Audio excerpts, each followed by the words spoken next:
What's up, people? Welcome to Baseball Talk. Yes, we are at the end ranking the NL East. I'll have it in the description box for the other four teams that I ranked. But today we're talking about the number one team in the National League East. And this pains me to say it, but I had the New York Metropolitans. And here's why. They made too many good moves in the offseason. Did I think they were already a solid team before the offseason? Yes, they had a lot of talent. You had Pete Alonzo, who broke the rookie home run record. You have Jeff McNeil, who's a great young player. You have the best pitcher in the sport, probably one of the best pitchers in the last 20 years in Jacob deGrom. I expect Edwin Diaz not to be the pitcher he was in 2019. In 2020, he looked a lot better as a Mets closer. And now you add pieces like Francisco Lindor, one of the best shortstops in baseball, probably the best since the year they got to the World Series with Cleveland in 2016. You add Trevor May, one of the better relievers in baseball. You add Carlos Carrasco, who had a bounce back year. I'm glad, really, as much as it pains me to see him on the Mets, I think a lot of baseball fans are rooting for Carlos Carrasco. And Joey Lucchesi, Jordan Yamamoto, Kevin Pillar, they made a lot of moves over the offseason. And I think they have a really well-rounded team. And to be honest, man, I feel like they're a World Series team on paper. I'm not saying they're going to win the World Series. I like the Padres a little more. I like them, the defending champs, LA Dodgers. But on paper, this team is stacked, man. They're really good. And Lindor was that move to kind of that I think for a lot of people that made, a lot of people like the Mets this year. But to talk more about this, I'm going to bring on from Metsmerized Online, the Mets blog from USA Today. This isn't his first time on the show. This is his second time. I think he was actually probably one of the first guests on the show, which is awesome. Mr. Matt Musico. Matt, what's going on? I'm good, man. I don't really know like what to do with my hands right now after that little intro about the Mets, though. But I'm feeling pretty happy about it. Okay, so you're excited, but you know what? Just real quick, I need you to stand up real quick because you showed me what shirt you were wearing before, and you got to stand up real quick All right, well, yeah.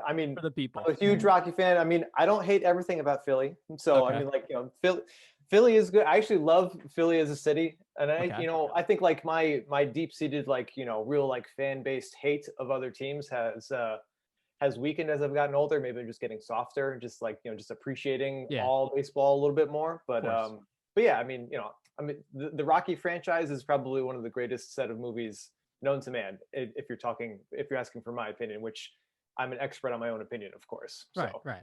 And I to kind of feed off that, I've like you said with it's softening on baseball and just appreciating everything. I'm a big tennis fan, so every year, well, not last year obviously, but every year I like to go to Flushing Meadows and go mhm. see the U.S. Open. So that's right there. That's right where City Field is pretty much. You can see City Field from Yeah. Flushing Meadows, which is pretty cool. So and I've learned to appreciate New York as a city. So but let's talk about what's important here, which is the New York Mets. I want to get your thoughts. Where do you, as obviously you're a Mets fan, but realistically, where do you see this team finishing in a loaded NL East this year? And they're not the only good team. There are a lot of good teams. Even my team, the Phillies, who I feel like maybe they're not a playoff team this year. They're still good though. They're not going to be a tough out for any opponent. That's in Major League Baseball at all. But where do you feel that the Mets finish this year? Well, you hit on a lot of good points. They had a great offseason. They made some of the splasher type of acquisitions like a Lindor, Carrasco. Even though Carrasco is going to be sidelined for a little bit, hopefully he'll be back soon enough. I think what a lot of the fan base really enjoyed the most was the amount of legitimate depth they've actually put into this roster. And especially this year more than probably any other year, having the seventh, eight, nine, even maybe like 10 starters that could go out and actually take the ball every 5 days is going to be really important because of the shortened year last year. And we've already kind of seen the Mets depth getting a little bit tested here in spring training just because of Carrasco going down. And for any Mets fan and anyone who's been maybe just observant of the NL East over the past 15, 20 years, probably longer than that, this is the Mets we're talking about. Everyone always seems to get hurt. So I think I'm a little bit more jaded in that sense. than maybe others who are kind of looking at what they did and what they have the potential for. They do have the potential to be a great team, but then also think about last year, they had that really good core and they couldn't put it together. So I think, if I'm thinking about any little bit of apprehension that I do have, it's just the fact that they're still trying to like gel together as a team. There's no like there are no analytics behind that, obviously, but there's this little bit of chemistry, and it seems like they kind of all get along from what we've been able to see and hear. Everyone's like joking around and whatnot, but still, there are a lot of new pieces. They've turned over a huge chunk of what will end up being the 40-man roster. So there's going to be, I think some adjustments that have to happen. So I like to equate it just because it's mostly the time in my life when I was younger was really like first started to like getting into the Mets, or at least like the first stretch. But I think of this year as kind of like a 2005 as a precursor to 2006. Not necessarily that they would miss the playoffs, because they certainly appear, like you said, they have the talent on paper to make the playoffs, you would think. But it is a loaded NL East. There are a lot of really good teams in just the National League in general. So I mean, it's going to be difficult. Like, I don't think those PECOTA projections that are having them win 95 games is really going to come true. I would love it if it did. That'd be awesome. But I just don't necessarily see it in the type of division that they're in specifically too. So I would say, I would be, if I'm thinking to myself, what would I be happy with this year? 85, 90 win team, something like that. I need to be able to see them actually get past the Braves. That's really my stumbling point right now. Because I think on paper, yes, they match up very well. They could very easily be ahead of them. But the Braves are a pretty well-oiled machine. They've been doing it for at least the last 3 years. I think they won the NL East the last 3 years in a row. They've only had to plug in a couple of veteran pieces here or there. So most of the nucleus has played together for multiple years. So they're kind of like firing on all cylinders. So I still think it kind of goes through there to decide who actually ends up winning the NL East. But I would be more than happy with the Mets finishing second, maybe grabbing one of the wild cards and getting back to October for the first time since 2016. Yeah, so you're a little more realistic. I see a lot of fans, just looking at the depth, and that what, as a Phillies fan, the thing that gets me, man, and if Syndergaard can come back healthy, if Carrasco can come back healthy, man, like think about that rotation. You got the best pitcher in baseball, in Jacob deGrom. You got Marcus Stroman, who I feel like is ready for a breakout year. He's gonna come back healthy, hopefully. Syndergaard, if he comes back healthy, Carrasco, like those four right there, that is gross. That is absolutely gross. As a Phillies fan, do I hope the Mets come back strong and win 95 games like you said the PECOTA projections are? Not really. But like as a baseball fan, man, you know what? Jacob deGrom is just incredible. I mean, throwing 102 right now, 101, and he's come back with like a 95 mile per hour slider. It's incredible. I want you can you talk about this rotation a little bit? And for you as a Mets fan, how excited are you at the potential of it? Talk about Marcus Stroman a little bit too, because I don't think he's getting enough love because some of his stuff is nasty, but just talk about the rotation a little bit. Yeah, I mean, this rotation is very exciting. And obviously, I think this has always been like Sandy Alderson's dream since he's been in New York. Like once he came I think it was right after the 2010 seasons. I think that's when his first tour with the Mets, and then he started to the rebuild while trying to be like somewhat competitive, which obviously didn't work very well. But he acquired Zach Wheeler, acquired Noah Syndergaard. Steven Matz was already in the organization. They, I think in 2010 was when both deGrom and Harvey got drafted. So as we were going through that rebuilding phase, that was kind of like what they were always pointing to. Look at these elite arms that are coming through deGrom wasn't in that same area as everybody else, as Rafael Montero, but he just kind of forced his way in. But kind of like pointing to these guys saying, hey, this is going to be our ticket to the next competitive window. And we didn't really have much time with all five of them healthy at the same time, unfortunately. So it's exciting because we have a lot of pretty well-established major leaguers that have shown, when we think of a Carrasco, you think of even a Stroman as well too, and a Syndergaard when he comes back. All these guys have been able to do this in the major leagues for at least 2 to 3 years at some kind of level. I mean, Stroman, he was the World Baseball Classic MVP. He's been to an All-Star game. So is Syndergaard. DeGrom is DeGrom, and Carrasco doesn't get nearly as much love as he should have in Cleveland for just the consistent eliteness of his stuff. I don't even know if that's a word, but we're just going to say that it is today. But it's really exciting just because, when you think about outside of last year, which was kind of outside of DeGrom and David Peterson, the rotation was pretty much a dumpster fire just because, you're depending on guys like Waka and Rick Porcello to make up for the loss of Zach Wheeler. Those guys are probably 6th, 7th, 8th on the depth chart in a realistic world, which is probably what they are now. Although Porcello is still out on the free agent market. But it's really exciting just to see this group hopefully getting all together soon. Let's say by June, the latest, or by Memorial Day, the earliest, is what they're saying about Syndergaard at least. But in 2018 and 2019, this rotation was one of the best in baseball. I think they were ranked 3rd in FWAR both years before kind of taking a step back this past year. And obviously a lot of that was based off of DeGrom, but it was really the big three of DeGrom, Syndergaard, and Wheeler. And then obviously last year you lost both Syndergaard and Wheeler, and you didn't have Stroman because he opted out. So I mean, there wasn't a whole lot of depth there. So there's that's the biggest change from last year to this year. But yeah, I agree with you. I think Marcus Stroman doesn't get enough love as he should because he's not pumping it 100 miles an hour. I mean, and a lot of people will think he's a little bit more gimmicky because of the way he likes to fool with hitters' timing and things like that. But that's I think it's part fun. of that's part of what makes baseball great. And that's part of this chess match between the hitter and the batter. And when Pitching Ninja really brought to light his matchup with Juan Soto last week. That was fun. That's exactly what baseball's supposed to be. But striking out a bunch of dudes isn't Stroman's game. I mean, he's done a pretty good job in the spring of striking guys out, but he's a worm killer. He just likes to put the ball on the ground. He's a sinker baller. And now he's got a much better defense behind him, even though there's still some questions about third base. But if Luis Guillorme plays third on the days that he starts because he's a ground ball pitcher, it's a much stronger defense behind him, which is going to benefit him. And, the Mets never really, they never probably had the opportunity to really prioritize defense the way that they wanted to because of the last regime. And, now it never made sense to me because if you're investing all this time and energy into these young elite pitchers and you have one of the best rotations in the game, you should probably have a good defense behind them. So I think that's part of what's going to make this rotation that much better. Because of, there's still going to be Brandon Nimbo in center field, but you at least have Alberto Mora, Kevin Pillar to at least take his place late in games when it's really important to hopefully make a bigger difference than it has in years past. Right. So I read an article a few days ago in The Athletic.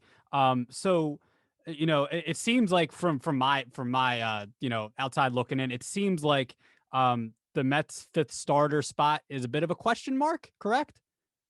Yeah, well, I mean, for right now, especially with Carrasco being out for the immediate future at least, from what Luis Rojas said, I think it was either earlier this week or late last week, it seemed as if for him, David Peterson is in the lead for the 4th spot of the rotation. And for right now, it seems to be kind of like a 3-way competition between Joey Lucchesi and Jordan Yamamoto and Mike Montgomery as well too. So the veteran in there. So it seems like, for the first two, it seems like they're the ones that the coaching staff is looking at the hardest to make a decision on the 5th starter. But I just read this morning, I think Yamamoto threw 5 innings in, it was either a simulated game or just like a B squad game or something like that. And Rojas said in his pregame presser before today's game, here we're talking on Tuesday, that they're not really that close to making the decision whether it'll be one of those two just yet. I mean, we still have a little over a week before opening day, but that's a lot of time to be able to make that decision still. Right. And so also in the article, I think the article is about the idea of an opener. So I want to know your thoughts. How would you feel? I think Luis Rojas said he might have been open to that idea. The Rays are notorious for doing that. They're probably the team that's most notable. How do you feel about that idea of the Mets possibly using an opener maybe for that 5th starter?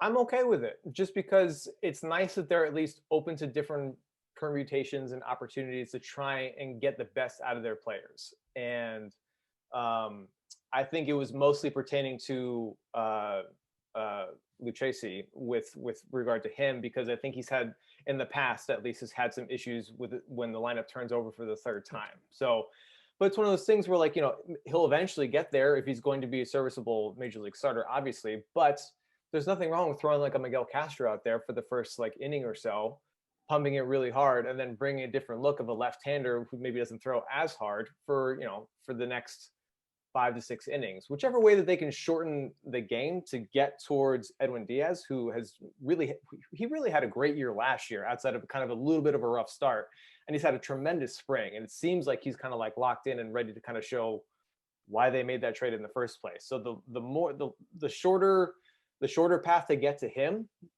is the path that I want the Mets to take for sure. Cool. So let's talk about. I know you mentioned the positional, I guess, questions in the lineup. Let's talk about. I mean, you have a few guys that can play multiple positions. I know Jeff McNeil has kind of been all around the field, left field, third base, second base. I could be wrong. Mm-hmm. I think Dom Smith can play left field. He can play first base. Now that would have been ideal if the universal DH came back. It would have been Dom Smith, correct? Yes. So, I mean, obviously, Pete Alonso is going to be your first baseman. I mean, you're not going to take him away.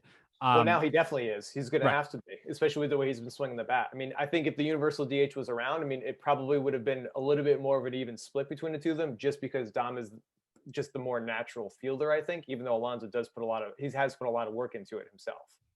Right. So let's talk about. So what's the opening day lineup look to you? So, I mean, is Jeff McNeil? I mean, I thought he was a second baseman, but apparently is he a better third baseman? I don't know what I've really heard. But so what is your ideal Mets lineup gonna look like come opening day? Well, I mean, obviously you have McCann behind the plate. It'll be in the outfield. You have Smith in left, Nimmo in center, and Conforto in right. So it's like pretty much a set and done deal. Most of it's pretty much accounted for. Alonzo will be first base. Lindor will be at shortstop. And then really like second and third will be probably the area that kind of is a little bit more of a revolving door. From what we've seen, I think Jeff McNeil is probably going to get the lion's share of opportunity at second base, because that's where I think he's spent the most of his time throughout his professional career, at least. And I think third base is going to be a mixture of JD Davis, Luis Guillorme. So, I mean, I think at the end of the day, I think Davis is probably going to get the nod on opening day. I'm not sure if it's going to be necessarily every day that he's going to be playing. I think it's going to be maybe a little bit more of a split, just as Guillorme continues to grow into who he is as a player, especially at the plate, because he's had a really nice trajectory over his last 3 years since debuting in 2018. So, but I think probably for right now, especially because I think the Mets are probably a little bit left-handed heavy, although they're a little bit better because Lindor can, flip-flop on both sides of the plate.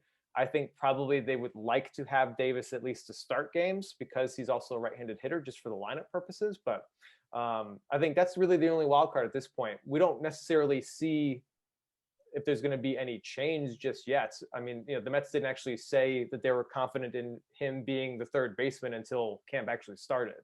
So that was like kind of, everyone was reading into, the words that the front office was using, leading up to camp, as they were still investigating different opportunities to improve the roster. So, but now they've been saying that they feel comfortable with him at third base. He's been working a lot with Lindor, obviously, which is never a bad thing because he's a pretty good fielder himself.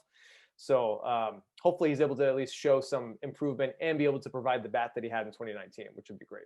Yeah, and also I don't know if I think I've told you this on Twitter. I feel like Pete Alonso is set up to have an MVP type of season. In this lineup. I just feel like you add Lindor, you add James McCann, who had I think he had like almost like a 140 OPS last year. OPS plus, excuse me. Now that was a shortened season, but James McCann can handle the bat, as well as he's a solid catcher behind the plate. What are your thoughts? Like, how good can the offense be? What do you expect of Pete Alonso, especially, who had a bit of a rough 2020, but it was a shortened season. I mean, it's hard to judge. We all know it's very hard to judge off a 60-game season where it's normally 162. So, Alonso had that record rookie year. What do you expect now that Lindor's in this offense? You've got some good bats in there. What do you expect? How good can they be? With the offense is, I mean, it could be amazing. I mean, like, I think one of the big knocks last year was they could never just do anything with runners in scoring position, which that's a pretty consistent issue with Mets hitters, it feels like. But I mean, overall, we're not looking at certain situations. Just overall, the offense was pretty good. It was more so of just the pitching that really kind of sunk the ship for the most part, and that was with a slow start from McNeil, a mostly slow season from Alonzo until he kind of picked it up in the last month as well too. So I mean, this lineup is very deep. It's pretty dynamic. They all get on base at a pretty high clip, especially if you're looking at guys like McNeil and Nimmo and Lindor, who will be most likely in front of Alonzo. So I mean, he's going to have a lot of opportunities to drive in runs. I think Nimmo, since he debuted, I can't remember the year he debuted, but I think it was maybe like 2016 or 2017. He's like ranked fifth in on base percentage, and a lot of people like one of the big jokes in the dark corners of Mets Twitter is that that Brandon Nimmo is a fourth outfielder, that he shouldn't be in the starting lineup every day, and it's ridiculous. Like, I understand he's playing out of position for sure. He's much more suited for a corner outfield position, but this dude's offensive progression has been incredible. And he's continued to get better and get better. And he's been working a lot this spring on just hitting left-handed pitching specifically, so he can be in there every day. But yeah, there's really there's no spot necessarily for a pitcher to breathe when you're looking at the lineup. But like that can be said a lot about some other lineups in the NL East too, like especially like the Phillies. Like, it's the same way. There's a lot of pressure. Guys can do a lot of different things from top to bottom, and I think that's kind of just like it's just more of the model these days now too. Yeah. So let's talk about also. So we got to talk about the rumors on extensions for Conforto Mm. and Lindor. What are your thoughts? I thought I saw John Heyman on Twitter. He said, "This is what he said. Mets did make an offer to Conforto. He's not hearing much optimism on that front to date. However, how does that Mhm. make you feel as a Mets fan? Let's talk about Conforto first, then we'll talk about Lindor. How does that make you feel as a Mets fan hearing that? Are you still optimistic they'll get a deal done? How do you feel about Michael Conforto? Well, I mean, with the stuff that's coming out with the news, I'm not surprised. I mean, obviously he's represented by Scott Boras, Right. and one of the big things about his reputation is that he always tries to push his players to free agency. Although in recent years, I mean, there have been some situations where, like Steven Strasburg, they come to an extension before a player hits the open market. I don't necessarily think. I'm doubtful that they're going to come to an agreement before opening day. We don't really have a lot of, there really was no definitive language as to whether the negotiations were going to stop once opening day started or not. So, I mean, there could be something happening, during the beginning parts of the season, potentially, depending on what Conforto wants to do with regard to the negotiations himself. I wouldn't be shocked if he ends up testing free agency, just because if you go to MLB trade rumors and you take a look at the available outfielders next winter, he's easily the cream of the crop. So I mean, obviously Boras is going to want to get top dollar as much as he can, which he does for all of his clients. But like, you think about the situation with like JD Davis, like he was trying to get $210 million for JD Davis, and he ended up settling for like, I don't know, 90 or $100 million less once he was in the open market. But like, he was a pretty limited player for someone like Conforto, who can field and hit, and he's obviously on the younger side. He's going to get a really nice looking contract, whether it's from the Mets or somebody else. I mean, and it's not as if the Mets can't, join that whatever bidding war is going to happen next winter and still get him. I would be shocked if it happened before the end of the season, just because they can't extend everybody. I mean, we're talking about extending everybody. It's like, you look at Mets Twitter and they're like, let's extend Conforto and Lindor and Syndergaard and Stroman. And it's like, that would be great. That'd be awesome. But like, it can't happen for everybody. So it's a matter of, prioritizing who's the most important, which is Lindor, obviously, Right. and trying to get that done. So, all right. So that two-part question then. How much money's Lindor going to get? Now we saw that how much Fernando Tatis got. I mean, that kind of came out of nowhere. $340 million over however, it seems like 14 50 years, I years. think Yeah. it was. Yeah. Yeah. 14 years. Yeah, it was a long time. So out of those four names you mentioned, which names do you expect to be extended between Syndergaard, Stroman, Lindor, and Conforto? And if and when the Lindor deal happens, what number are we looking at? Um, well, I actually wrote about this earlier this week on Metsmerized, because of all the stuff that Heyman was tweeting over the weekend with regard to the Lindor negotiations and whatnot. Obviously, he wants to get a deal done before opening day, or he's going to test free agency. I would be shocked, and this may just be a little bit more of the natural optimist in me. I would be shocked if he does not sign a contract before opening day. Just because the Mets already said they're willing to go up to $300 million. Obviously, I think their initial offer was below 300 million, and obviously Lindor's reps were well over 300 million, which makes sense because that's how negotiations work. And people are like freaking out about that. But like, when you get each step of the negotiation, yeah, you're gonna be at times when you're kind of feeling a little nervous about what's going on. But this is how it works. If they're already willing to go 300 million, if it's gonna take, I don't know, let's say he wants to get as much as Tatis. There's many creative ways to be able to get a deal done to make everybody happy, whether it be adding in some opt-outs along the way, or kind of, whether it be deferring money or doing some money up front, or front loading it, back loading it, whatever they want to do it. There are many creative ways to do it. And the acting GM, Zach Scott, he spent time with the Red Sox for like over 15 years. So he had a hand in a lot of huge contracts. So he knows how this works. It's not as if, we got a lot like the blind leading the blind here. People know what they're doing. So he'll probably end up, I bet you'd be somewhere within like the $330 million range, something like that. I think probably he'll ultimately end up a little bit below Tatis, just because Tatis is so much younger than he is. And it's a much longer, Lindor end up having a higher average annual value than Tatis would, just because of the length of the contract, probably more like 9 or 10 years, something like that. So he would be the one that I would be absolutely shocked if they didn't get something done. Just because he's really he's one of the best players in baseball. He's the most important piece to this entire lineup. He's the one that really makes it much more deep and dynamic just by his mere presence. So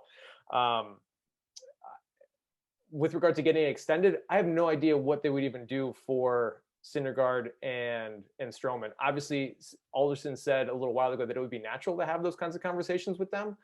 We don't know how deep it's actually going to get. And, you want to think about someone like Syndergaard, like technically his value is as low as it's possibly been at right now, just because he didn't get to play last year. He's coming off a serious injury. And you would think he would want to spend the majority of this time this year, especially because it's a little shortened for him, to show that he's healthy and worth getting that huge guarantee that he's probably been, working towards since the minute he got drafted.